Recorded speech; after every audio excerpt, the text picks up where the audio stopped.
Good evening, everybody. I'm happy to welcome you again, and I'm happy to welcome Isaac Bullock Kintu. I was trying to. Good stuff. Yeah, for this almost the last our talk this day, and actually our talk our almost last talk during the party campus.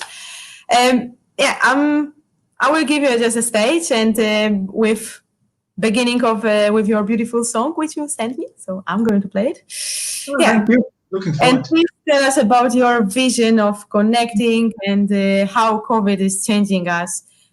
I'm really curious about our talk today. Thank you. Don't go away. I would like to talk to you later.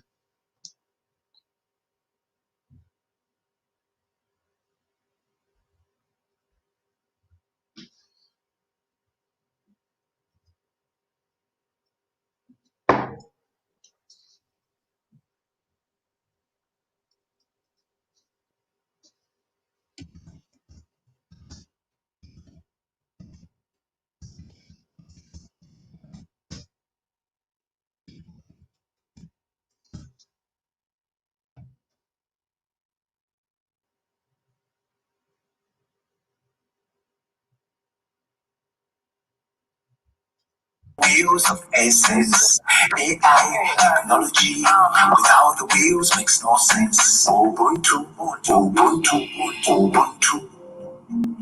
Ubuntu, Ubuntu, Ubuntu, Ubuntu, Ubuntu. If it's peace, why don't we skip back? From the sent you said it on the way back. I wanna feel your body and your own fat. I wanna squeeze you tight, right with mind.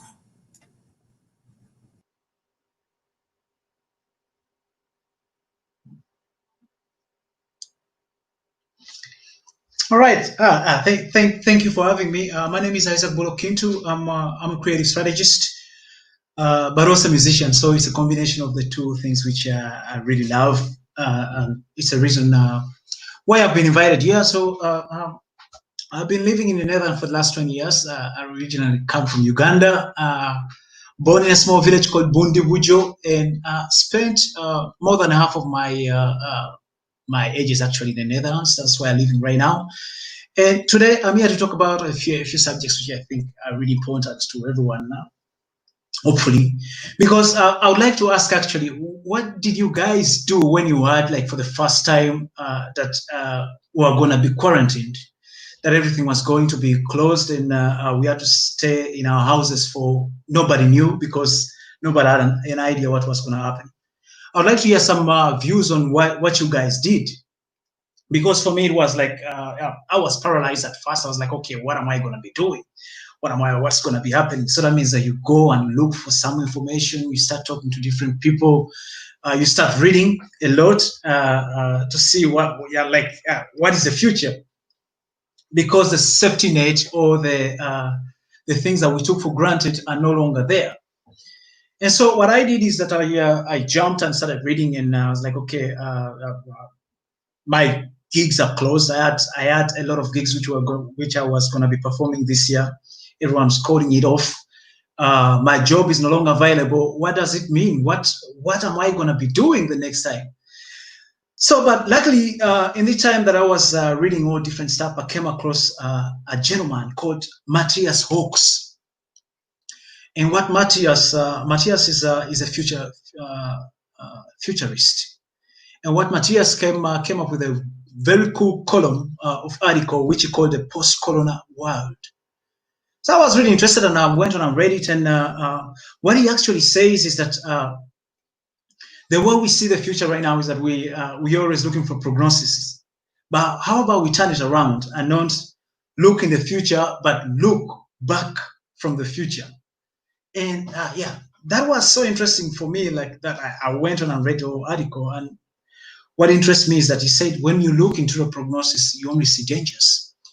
When you look into the future, you only see dangers. You see the stuff that's going to happen and everything. But if you look from the future, that is a very different aspect, because then you can create what he calls a future mindset. And a future mindset is that you can be able to relate between tomorrow and today. And that was so interesting in a way that I was like, wow, maybe I need to dig even deeper in this yeah topic of him, because what he said is that what happens is that we only see dangers when we look from the future. Everything is going wrong, but if let's try to play this game. It's called Rignosis, and what Rignosis is that I want you to think 4 months from now. Start from 4 months from now and come back, and you are sitting maybe in a restaurant somewhere, and uh, perhaps this corona thing is still there, but no longer as uh, bad as it is right now. What would you do? What would be the first 10 things that you would do? What do you expect to see around that time? So I'm looking forward to get to see your answers and everything. But before we go, we proceed to that one. I'm going to tell you a story. And story is one of the videos I saw. It's tomfoolery. Tomfoolery did actually the same thing as Matthias Hawks did, and that is he created this great episode where he's reading a book for his little child, and in that book they called the book that he called the Great Realization, where he's reading 10 years from now to his child about this crisis that we are having right now.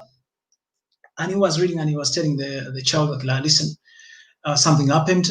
We got really sick, and everything happened. And we used to have like a really good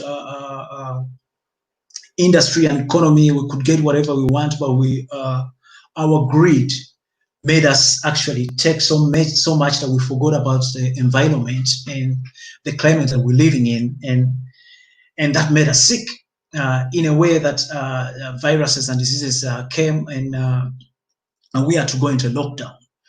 But in the time of the lockdown, we saw everything that happened and everything that changed, and we came out and we didn't want to go back in that world. So we created a new world where we paid attention to the nature, and we created a harmony between our lives and the nature. And that is because we found out that we can't live without our nature, and that we are social animals, and so we need to work together on that one.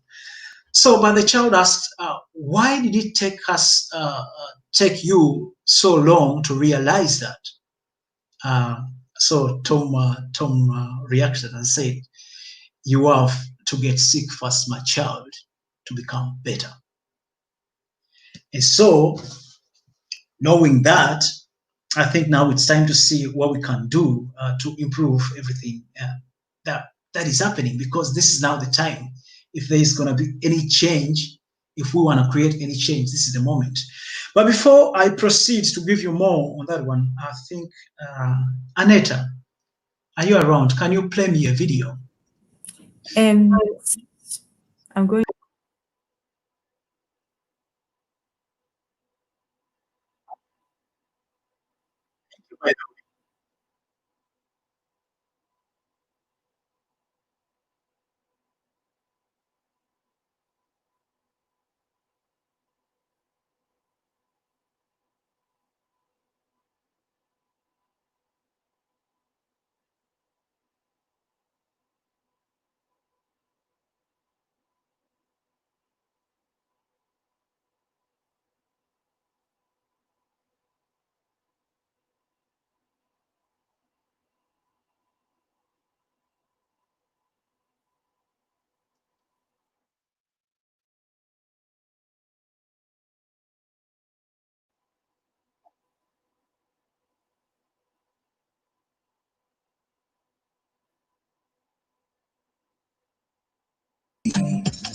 Keep your distance. If you send a DM, send me.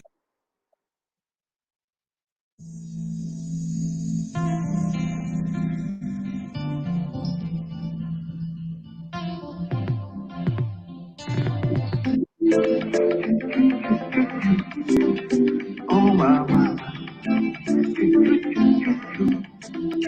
oh mama, chuchapua, Alice,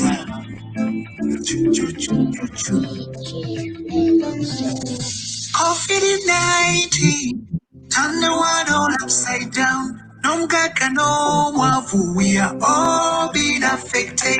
We need to understand that in this world, new possibilities. If we return to the 1 meter 50, keep your distance. If you send a DM, send me wisdom. 1 meter 50, keep your distance. If you send a DM, send me wisdom.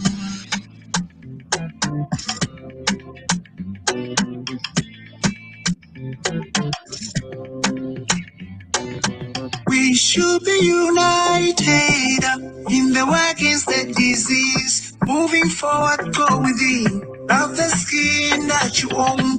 Little less trouble, few less cars, less polluting the world. Love the neighbor, treat them right. We together in this 1 meter 50. Keep your distance. If you send a DM, send me wisdom. 1 meter 50. Keep your distance. If you send a DM, send me wisdom. Wow, people, drop down the Pandora's box. Wow, people, drop down the Yes, thank you, Aneta. So you might wonder what happened to what happened with me after that. I went and I said, okay, I have to start again. What are the possibilities? What are the stuff that do I still possess? I used to play before the corona. I used to play maybe 50 to 60 shows a year, and with different musicians. I have a network of 800 different musicians, and we used to play on festivals from the biggest to the smallest festivals. But suddenly that wasn't possible anymore. So we had to see the possibilities that were there, and that is the internet, because the internet is actually something which is going to be ruling a lot of our lives, or which has always been in our lives, but we didn't pay too much attention to it until now. So what I did is that I saw what's close to me, and my girlfriend writes. Is also she writes musical poems as well. So I said, let's do a collab. Let's write something. I had to go back to my roots, and I said I come from Uganda. I haven't been really focused on what's happening there. Let's try to make some music. Let's try to create something. And I contacted a brother. His name is Niels. He's a DJ and a producer. I said, let's make some beats. Let's play something different. And that is thanks to the internet. The last video you saw went and it's been seen by 300, I think, 300,000 people have already been watching this and downloading it. And the group that you saw are some children from Sierra Leone who just found the video. They danced on it and they put it online, and I found it and downloaded it, and I was really touched. And that's what music is supposed to be doing, connecting people. But in order to be able to connect, we need to go back to the internet, because the internet is what's going to change, or what we're going to need in this world. Because right now, as you can see, we can't travel anymore. We can't fly longer distances. So the new globalization, or you call it globalization, is that we're going to need the internet to be able to create the connectivity which is needed. But other things that you've seen changing also, going back to Matthias Hawks, is that things changed. We were supposed to be actually isolated by the interstate, or the differences that we connected more. We even came more closer to each other than even before the whole corona thing, when we were able to meet people. We've seen people singing at going to their elderries, connecting with their neighbors, building all these connections that we didn't have before. Calling, right now, if you call a person, you expect to talk to someone, because people are sitting home. So it's not all bad. There are some good stuff, good things that are happening, and it's because we can adapt. We are people. We are used to adapting to one thing to another. So that brings me to the internet, because right now I see a lot of companies, actually a lot of companies ran to the internet as soon as it was open. They started doing this digital conferencing, which is actually good, because now we no longer fly shorter distances, first classes, just to have a meeting. You can do it with video conferencing. But even though it's a good thing, the whole internet wasn't made for companies to be there. So I would say companies be careful going online because you are actually the uninvited guest on the online party. I'm saying this because this is what Kaplan and Emline told us many years ago. If you are going online, you need to know the rules and regulations of being online. Don't expect that everybody's gonna just come there, take your product and everything. You have to make it horizontal. You have to communicate. You have to take a new way of communication. The communication of telling people to do what you want them to do doesn't work anymore. People want to be able to add something. That is the use and gratification.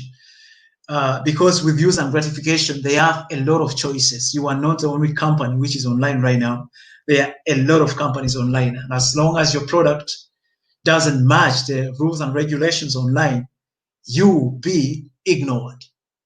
You may make your expensive video of how many €1,000 and you can put it online, and you will be beaten by a simple small dude with a certain almost no budget with his telephone, went on and created a video and put it online because this video was more engaging. His video made the people who were watching it, they felt closer to him because he was communicating in a human voice. So companies, I'm glad you're online, but you have to know the rules and regulations that are needed online. And further to elaborate on this one is because we are all running online, but there is a lot online. Banner brightness is gonna grow as much as wherever because everyone is online. So people have created a way of ignoring your posts and everything. You want to change it, make sure that you have the right information, the right people. Don't leave your social media to your interns. Don't leave your social media strategy to an intern. This is, yeah. I know companies have been doing this before, but you can't do it anymore in this era because it doesn't make sense. You need to put the same budget as you put for your other marketing stuff on your social media channels, or else you have a problem. And on the other hand, is that I see people are working online and they are tired, extremely tired. It's just because we are not used to this. You are not meant to sit in front of a screen for the whole day. So that means that our way of communicating online has to become qualitative. We have to change from these longer conversations that we used to have to people to going online just because we need to communicate about something, to be strictly on point and to be relevant. So, and someone who's supporting that is also Matthias Hawks, of course. Those are some of the changes we've seen him. But then it brings us to another thing of privacy, because I've just been watching Edward Snowden, and it was amazing the way he was answering questions and everything. And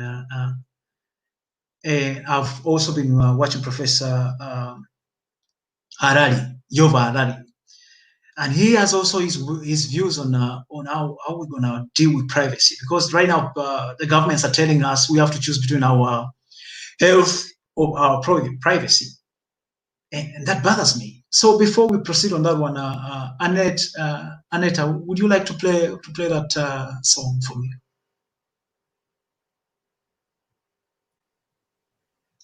Thank you very much.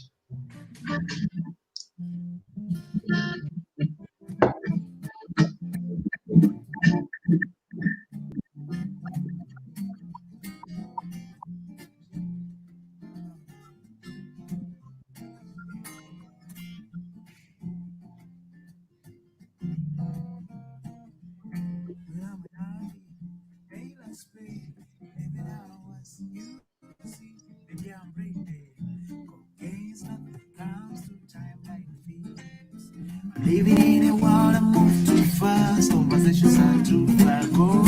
I can't have peace emotionally. Zombies will be too low.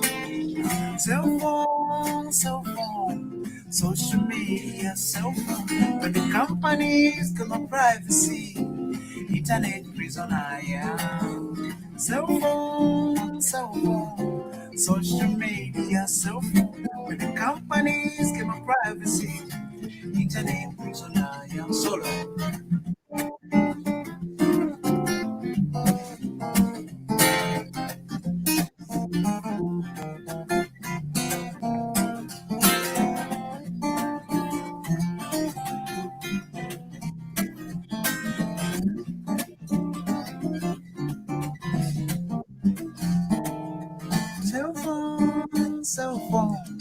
social media, cell phone. When the companies on my privacy, internet prison, cell phone, social media, cell phone. When the companies in my privacy, internet prison, internet prison, internet prison, internet prison.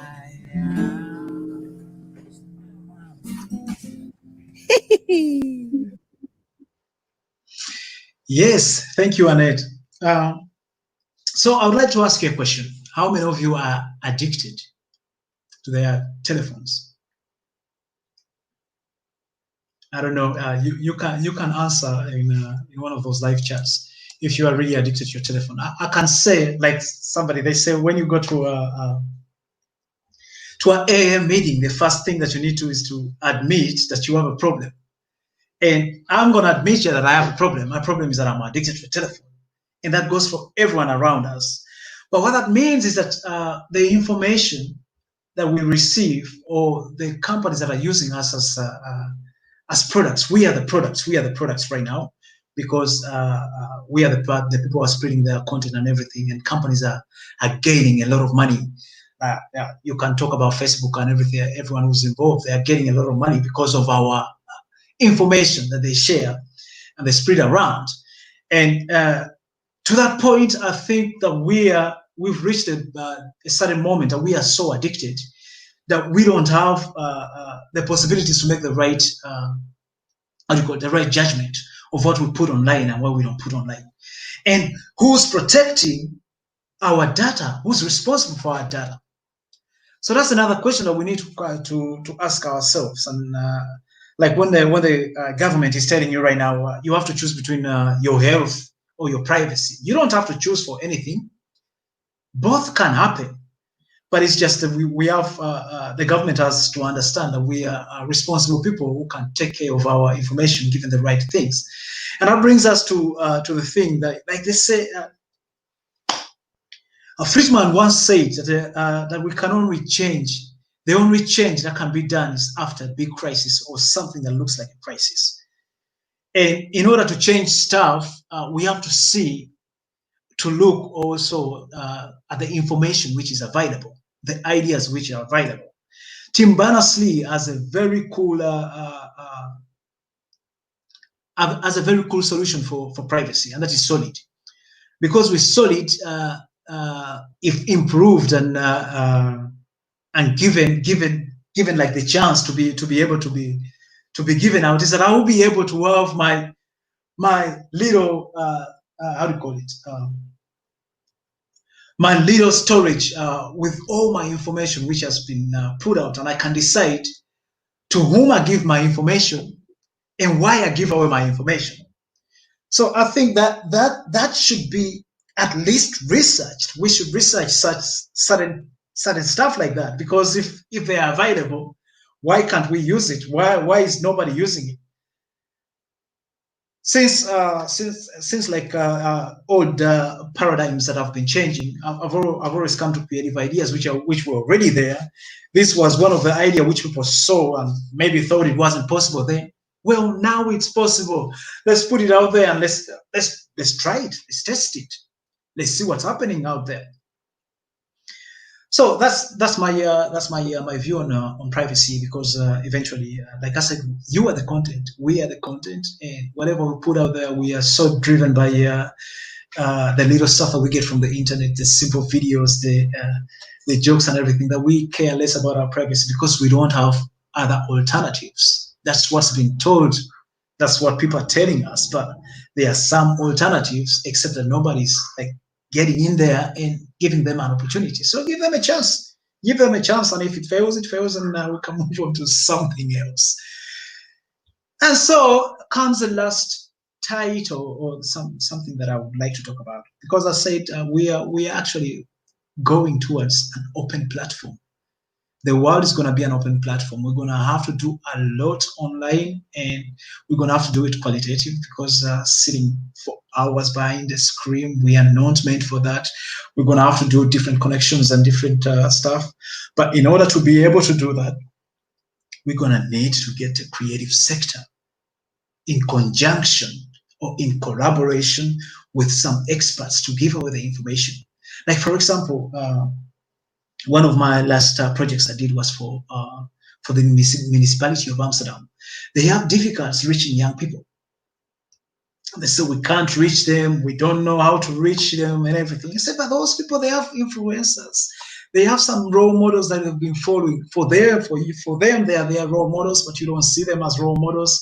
How about you give those role models some information? Using experts from different segments, join them together, make sure that these people learn from each other's world, and then take the information that they get and bring them back to their audience. And that is two-step flow. Two-step flow is a concept which has always been here for, I think, since 1940. The two-step flow has been going on forever, and we are not using it right now, and we should use it, because if you combine experts and musicians, some things happen. Like the song that you had about the internet, we use it to teach children on their privacy. We went on and we used spoken word artists. We brought in spoken word artists, we gave them all the information they need to know about the internet. Thanks to Marlene Sticker, who has all information about the internet. We're really grateful. We got all that information. She gave us maybe 40 hours of information. I went, summarized it to 30 minutes, brought in all these creative people. I brought in spoken word artists. I brought in musicians like myself. I brought in bloggers and all these people. And they understood this information, and they turned it around, and we reached a lot of youngsters on a different level, because this is something that they like. They like to hear music. They like to be in their in spoken word. They like to listen to people they already respect. So a collaboration between artists and experts is inevitable in the future of the world, because now I see we still, even after the corona, we saw that the most relevant videos that were there, like that was music when we saw people in Italy playing on balconies, creating music together. We saw the Tomfraris who reached 27 million people with their new videos because they are poets. That is the new vehicle which is not being used. The vehicle to spread out information, to get the right information, is using the artists, the stuff that we understand, that we grew up with, the stuff that we knew from our evolution. We grew up listening to music from our elderly. Our ancestors used to listen to music. They used to read stories. A lot of storytelling has been going on, and that's what we need to create like a certain kind of connectivity to work towards what we're going to. And that brings me almost to the end of the thing. And you may ask, okay, what did you do, Isaac, with all the information that you received and everything? Is that I created a new concept, and the concept is called Chakwa Music. We have created 15 songs within the corona period of time, and we are trying to bring it out slowly but slowly.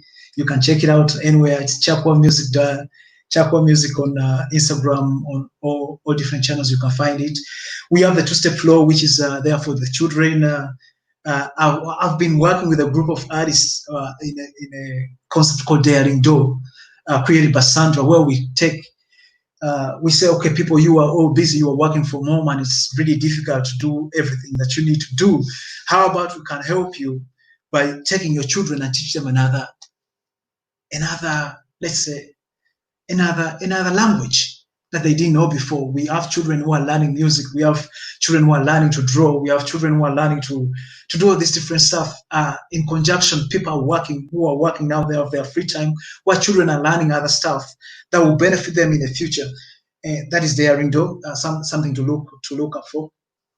And I have Networthy, because right now what's happening is that everything is everywhere, and we've forgotten the people who need us most, and that's the refugees. The refugees, I used to be a refugee myself, so I know what it feels to be one and not to be looked around and everything. It's almost impossible to get a job when you come from another country, because you don't match the segments and everything.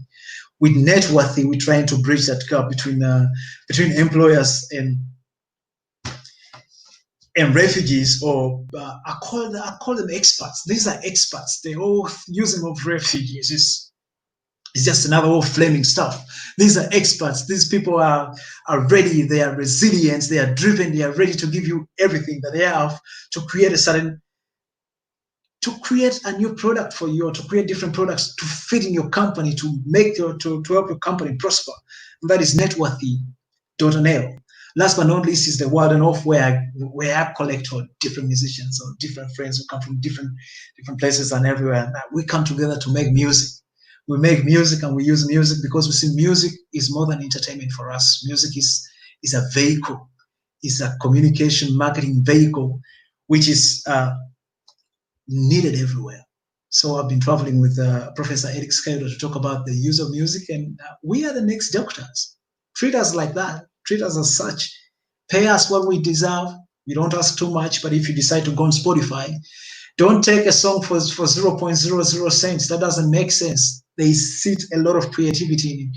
We need to start rewarding creativity, because creativity is the future. What are you going to do when the internet take over? What are you going to do when robotization and augmentation is here? What who are you going to turn to? Because the machines are really clever on creating the stuff that are driven to, but they are not social. And social is getting back to the music, getting back to the art, getting back to all the stuff that is going on there. So whatever happened, it was a rough time, but it was also a time that we learned that we have to be horizontal communication, not the vertical one, horizontal communication, horizontal leadership. Our leaders have to be chosen by people. So we look at your social capital. Your social capital is more important than your other capital that you have, because you might have a lot of money, but let's say, what if tomorrow changed and the only relationship you had was with your neighbor and your little small garden where you grow your plants and everything? Where is your money then? How is it going to help you? So whatever we do, let's keep on the change. It's a new paradigm. It's a good paradigm. Let's see, it's positive. We're going to be experiencing, experimenting with a lot of stuff, growth hacking, because nobody actually has the answer for the future. Nobody knows what it's going to be. Nobody has the right answers.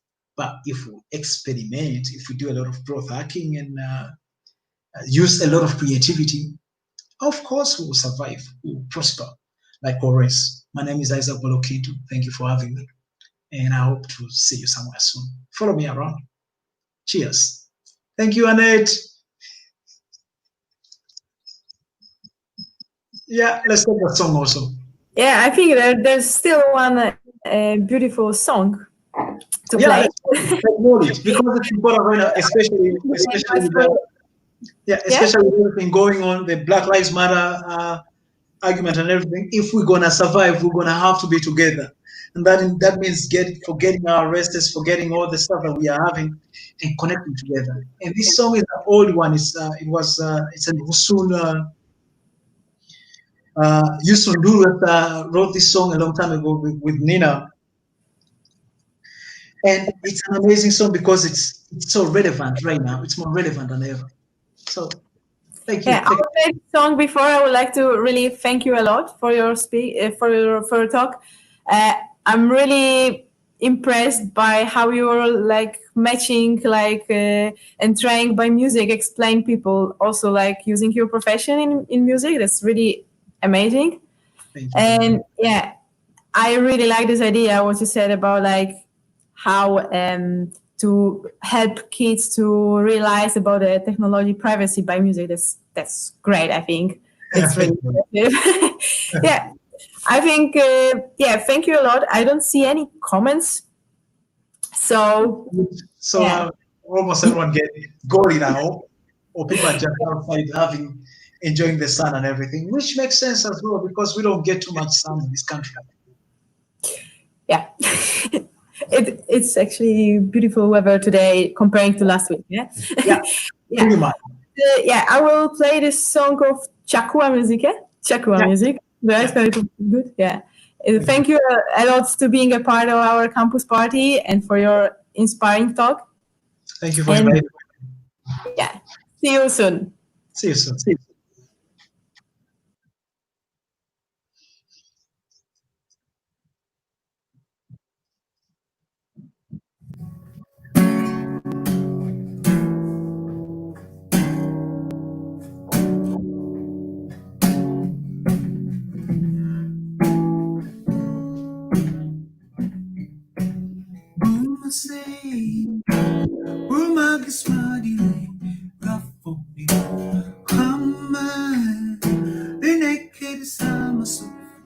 sigeno beguma kumakono la dine you lenekesio monesima lenesima modirenja pada roughness and rudeness we should be using when the one of the scripture the sword and the stone back to the bone but it's not over even when it's won.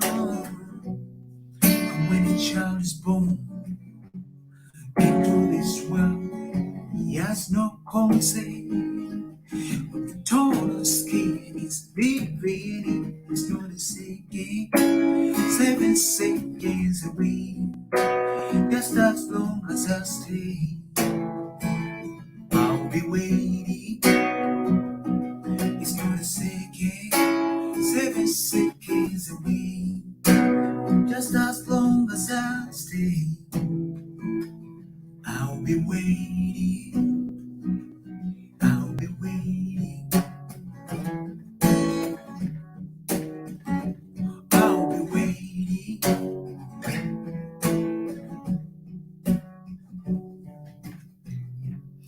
J'assume les raisons qu'on ne pousse d'échanger tout. J'aimerais qu'on oublie les ukulélés pour qu'il respecte.